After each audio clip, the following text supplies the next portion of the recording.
Ô Saint-Esprit, je viens de la louange, les yeux fermés, doucement. Très chers amis de la pastorale familiale de Saint-Pierre, mes sœurs, mes frères dans le Christ. Le Dieu d'amour nous réunit en ce 5e dimanche de Carême pour continuer ensemble notre cheminement dans la foi sur le chemin de l'espérance. Aujourd'hui, d'une façon spéciale, après nous avoir fait méditer la parabole du Père miséricordieux le dimanche dernier, la liturgie du jour soumet à notre méditation une des plus belles pages de l'Évangile selon Saint Jean, l'épisode de la femme adultère. Une histoire qui, tout comme la parabole du Père miséricordieux, appelée couramment la parabole de l'enfant prodigue, nous fait entrer dans les profondeurs de la miséricorde infinie de Dieu. Tout d'abord, notons que dans le procès, il y a 3 entités. Le juge, Jésus, l'accusé, la femme, prise en flagrant délit d'adultère, et les accusés, les accusateurs, les scribes et les pharisiens. Le juge, Jésus, l'accusé, la femme adultère, et les accusateurs, les scribes et les pharisiens. Mais au début de l'histoire, l'évangéliste souligne que Jésus était sur le mont des Oliviers et que dès l'aurore, il retourna au temple. Nous savons en effet que le mont des Oliviers est un lieu dont les évangélistes parleront au début de la passion du Christ. Ce sera le lieu d'une prière profonde et angoissée dans laquelle se jouera notre salut et dans laquelle Jésus acceptera de porter tous les péchés du monde. Et après ce moment d'intimité avec son Père, tandis qu'il s'asseyait dans la cour du temple, enseignant le peuple qui venait à lui, voilà que les scribes et les pharisiens lui amènent une femme surprise en situation d'adultère. Or, il est clairement dit dans le livre du Deutéronome, chapitre 22, verset 22 et suivant, lorsqu'on trouvera une femme couchée avec un homme marié ou un homme couché avec une femme mariée, ils mourront tous les deux, l'homme qui a couché avec la femme et la femme également. Nous lisons cette même parole dans le livre des Lévites, au chapitre 20, le verset 10. Ainsi, une première remarque est importante. Est-ce qu'on commet l'adultère tout seul ou est passé le complice dans cette histoire? C'est la partie la plus faible, si nous pouvons ainsi nous exprimer, qui est portée devant la barre. N'est-ce pas ainsi que nous nous comportons nous aussi dans notre société? Les forts peuvent tout faire et ceux-ci, ils n'ont personne pour les condamner. Ils ont quelquefois le droit de vie ou de mort sur les plus faibles qui n'ont pas de défenseur en ce siècle. De quel côté nous situons-nous? De celui des accusateurs ou des accusés? Oui, sœurs et frères bien-aimés, tantôt nous sommes des accusés, mais très souvent nous sommes ces accusateurs toujours prêts à nous immiscer dans les affaires des autres, à tendre sur eux nos droits d'accusateurs. Souvent, nous manquons de miséricorde dans nos rapports avec nos semblables, sans nous rendre compte que parfois nous sommes pires qu'eux. La question, sœurs et frères bien-aimés, posée à Jésus est claire. Est-ce qu'il faut, oui ou non, lapider cette femme? Il semble recourir à son avis. Mais au fond, il n'en est pas question. Saint Jean nous dit que c'est justement pour le mettre à l'épreuve. Il savait que Jésus aime les pécheurs et est aimé d'eux. Ainsi, le procès de la femme adultère, sœurs et frères bien-aimés, n'est au fond qu'un prétexte pour condamner Jésus, pour le prendre au piège. S'il accepte que l'on condamne cette femme à mort, Jésus devient incohérent avec son enseignement. Il détruit l'image de miséricorde qu'il donnait aux pécheurs et qui faisait de sa popularité une popularité de tendresse et de bonté.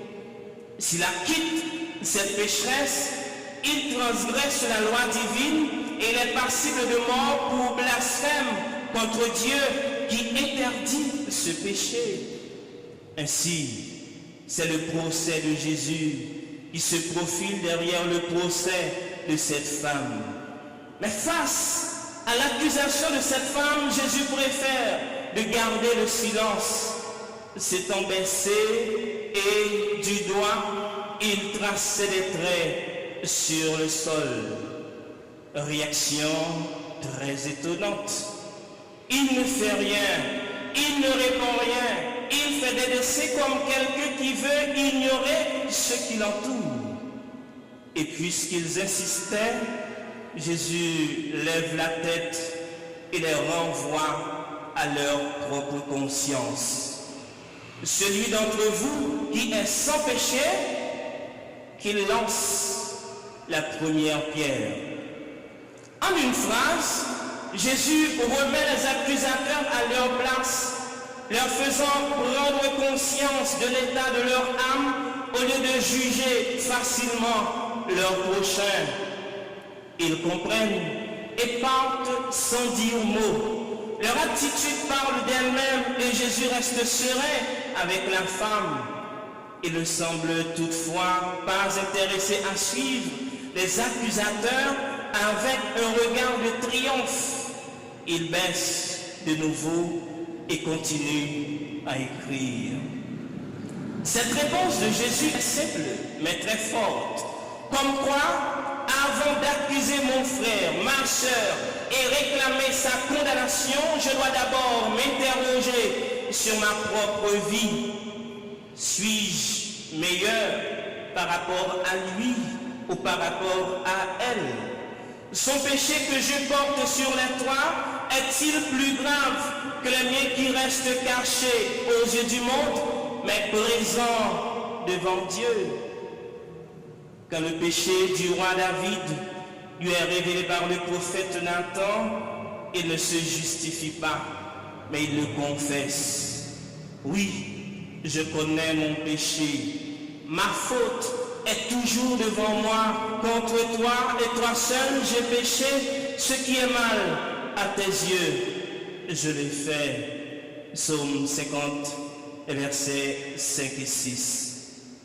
Mes sœurs, mes frères, reconnaître son propre péché nous éloigne de la condamnation hâtive de notre prochain, car même si nous estimons que ce qu'il a fait est très grave, ce n'est pas sûr que si l'on nous mettait dans les mêmes situations, dans les mêmes conditions, nous ferions mieux.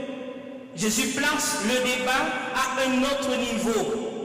Aux yeux de Dieu, tous les hommes sont pécheurs et donc ont tous besoin d'être pardonnés.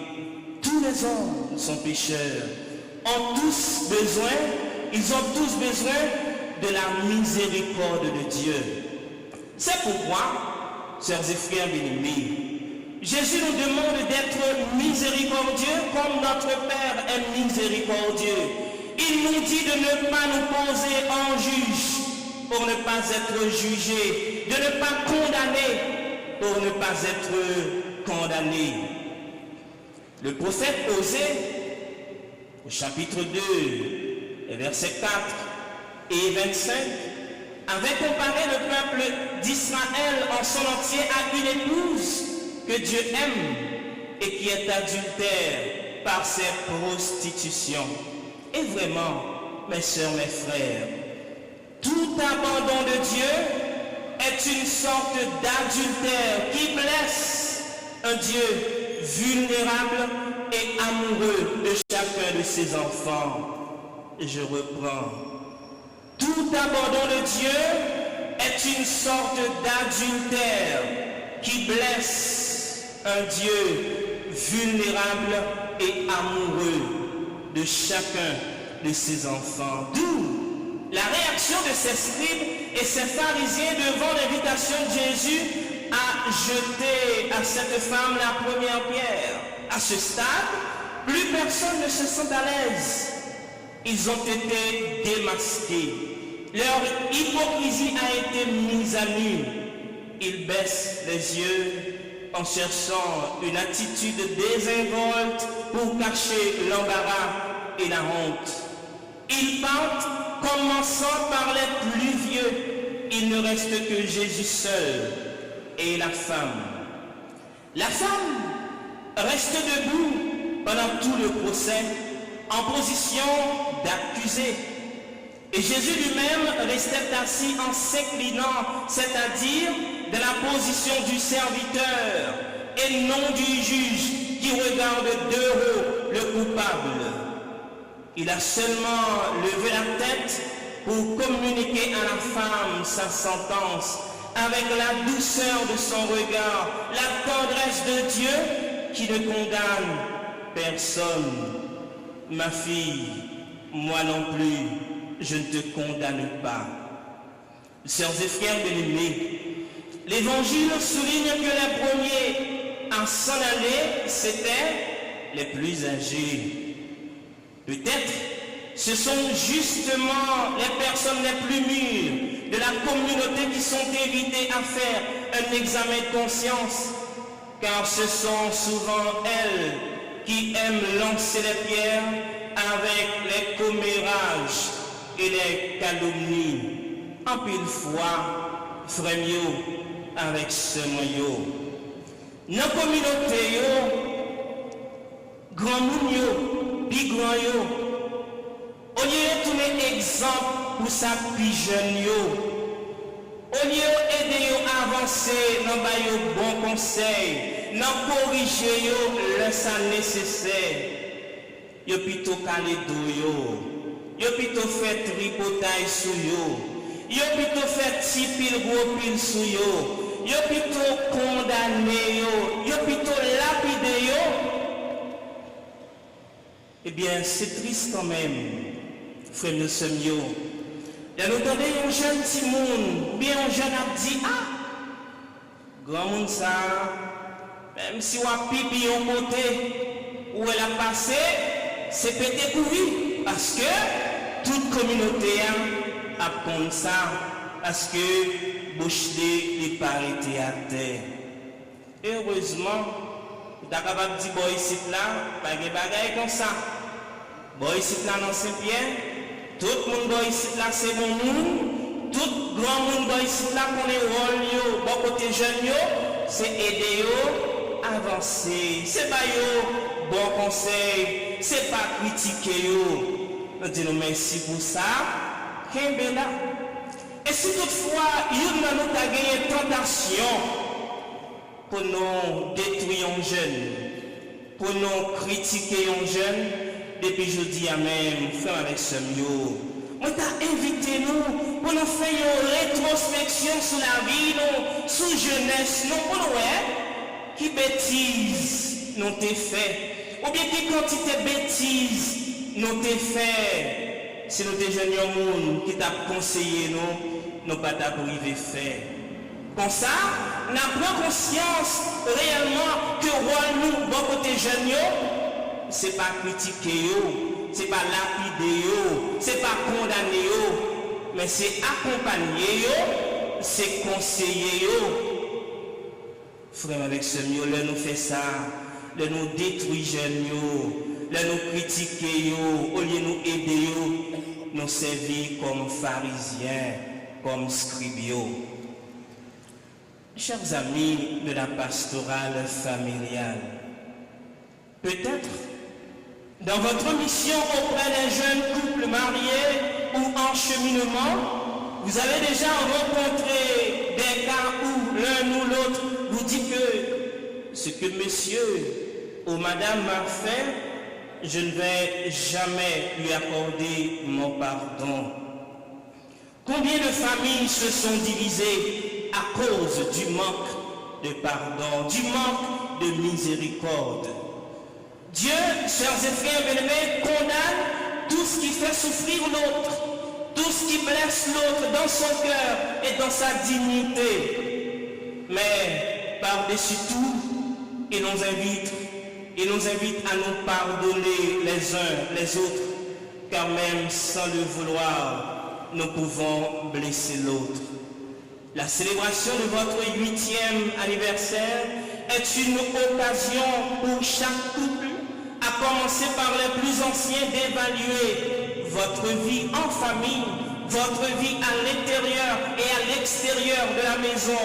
Une occasion pour vous de voir si vous êtes vraiment modèle pour les autres couples et pour les autres qui sont en cheminement pour le mariage. Qu'est-ce que vous vous promettez ce matin? Qu'est-ce que vous désirez changer pour le bien de votre époux, de votre épouse ou de votre famille? Jésus vous invite ce matin surtout à faire preuve de miséricorde entre vous, à vous pardonner sans cesse, car le pardon libère, le pardon nous pacifie. Matin, dans le couple qui est présent dans la messe, dans la famille qui est présent dans la messe, peut-être nous chaque, dans la famille, nous avons une petite difficulté à rencontrer. Capable, c'est un mari qui est négligent. Capable, c'est une madame qui est négligente. Capable, c'est un mari qui remet entre état. Capable, c'est un mari qui remet sortir sans attendre, sans le avertir. Capable, c'est une madame qui propose autorité. Capable, c'est un mari qui toujours pense qu'il est capable de dominer. Chaque couple a un problème par eux. Chaque famille capable d'un problème par eux. Mais je dis, frère, avec ce mieux, bon Dieu, quand maintenant, il invite nous pour nous accepter l'autre là. J'en dis, pour nous aider, pour lui progresser, pour le vivre monde que nous voulons lier. Autrement dit, pour lui faire nous plaisir tout le temps. Parce que c'est Jésus qui nous le dit. Eh bien, madame, non, il doit remettre Marie, même Jean, Jésus remet l'église là. Et Maria, il doit remettre madame, même Jean, Jésus, il remet l'église là. Et ailleurs, Jésus dit désormais, depuis nos filles mariées, nous faisons un seul. Et c'est ça que fait, ouais, lecture, nous faisons à deux. Madame Nanili, même si c'est un monsieur, c'est comme si c'est monsieur à Capli, et dans le fait, c'est une qui dit parole du Seigneur. Et pour psaume, nous c'est un couple qui psalmodie. Ça veut dire, dans la vie, c'est témoignage d'unité ça que nous devons faire. Dans la famille, c'est témoignage d'unité ça que nous devons faire. Vous devez être toujours des modèles pour ceux qui vous regardent. Nous ne devons pas être modèle. Les gens qui regardent nous, nous devons être des modèles pour eux. Et nous ne devons pas, si là, eh bien, si jeunes, exemple, puis on dit, ah, vraiment, la vie mariage là, ces belles bagailles capable d'aventurer la donne. Sœurs et frères bien-aimés, cette page de l'évangile n'est pas moins dérangeante aujourd'hui qu'hier. Certainement, beaucoup d'entre vous disent, mais ce Jésus est exagéré. Comment pardonner quelqu'un avec qui je suis marié et qui me trompe avec quelqu'un d'autre? Remarquez, mes sœurs, mes frères, que l'histoire n'a pas fini. On ne nous dit pas si cette femme s'était vraiment repentie. Ce qui veut dire, ce qui doit nous intéresser le plus, c'est l'attitude de Jésus face à cette pauvre femme qui représente l'humanité entière et chacun de nous. Jésus veut seulement nous montrer que tous, nous sommes courbés sous le poids de nos péchés qui blessent Dieu, qui nous révoltent ainsi que les autres. Mais Dieu est tellement grand en bonté, il écrit nos fautes sur le sol, sur le sable, afin que le vent de sa miséricorde les efface.